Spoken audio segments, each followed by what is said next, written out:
السلام عليكم ورحمة الله وبركاته، أزيكم في كل مكان. أهلا ومرحبا بحضراتكم، فيديو جديد ولقاء جديد مع حضراتكم بعد الاحتفالية التاريخية اللي الأهلي عملها قدام العين الإماراتي. الأهلي فنن وبدع امبارح أمام العين وقدر يكسب بنتيجة 3-0 بعد ما كان في احتمالات ناس بتقول إن العين هتكسب الأهلي يكسب وبجدارة وباستحقاق بنتيجة 3-0. الأهلي النهارده ساق العين من أول لقاء لآخر اللقاء. الأهلي بسم الله ما شاء الله. العين يعني يعتبر معهوش غير بهجمتين عند اللقاء، لكن الأهلي فنن وبدع أمام نادي العين. ده اللي احنا كنا منتظرينه. إن شاء الله بعد كده في اللقاءات القادمة يوم 14 الجاي في الشهر الجديد إن شاء الله هيلاعب الفائز من أمريكا الجنوبية وأمريكا الشمالية في نصف النهائي، ثم يوم 18 هيلاعب ريال مدريد إن شاء الله إذا تخطى دور نصف النهائي. الأهلي فاز النهارده بالبطولة الأفريقية والآسيا والمحيط الهادي. الكاس النهارده الأهلي خده. نيجي نبص لعمر الساعي، لعب 5 ثواني خد بطولتين. أشرف داري لعب 10 دقايق خد بطولتين. يحيى عطية الله لعب 6 لقاءات خد بطولتين وخسر بطولة.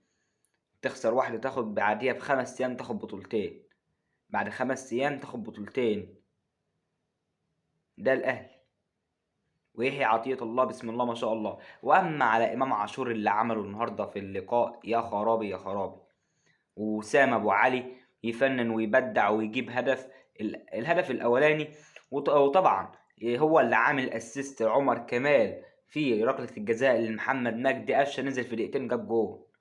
ومحمد الشناوي طبعا سيبك من اللقطة اللي عملها في الآخر مع كابتن بيبو رئيس نادي الأهلي واداله الكاس هو اللي يرفعه. بعيد ميلاده ال70، كل سنة وحضرتك طيب يا كابتن، وإن شاء الله تفضل معانا على طول ومفرحنا كده، وإدارة ناجحة بسم الله ما شاء الله، وتعملنا الاستاد بتاعنا وشوفنا الجمهور النهاردة.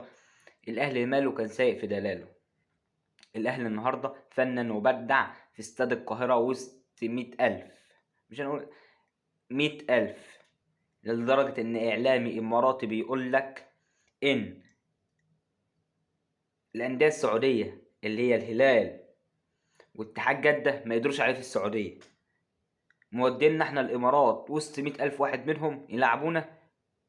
حسبي الله ونعم الوكيل. الراجل قال كده وحاسبن على الناس اللي عملت القرعة. لكن الأهلي في أي حتة، لو كنت بلعبك في الإمارات في استاد هزاع بن زايد في أي استاد عندك كنت هكسبك، ويعني وهحتفل أكتر من كده وهبقى وسط جمهوري برضه، وانت عارف بكده، لأن الأهلي أكبر قلعة رياضية في العالم، مش في مصر، في العالم. الأهلي يعني يعتبر من أكبر الفرق اللي جت عبر التاريخ.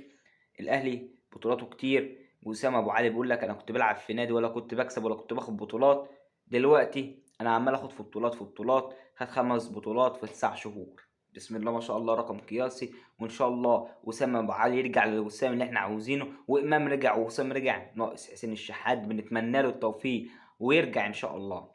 سالم غانم ان شاء الله ويورينا التألق اللي كان بيعمله قدام ريال مدريد في كأس العالم للأندية، وان شاء الله يعمله يوم 18 الجاي. وبكده تكون نهاية الفيديو. وفي نهاية الفيديو ما تنساش على لايك واشتراك وفعل زر الجرس عشان يوصلك كل جديد. وفي نهاية الفيديو السلام عليكم ورحمة الله وبركاته.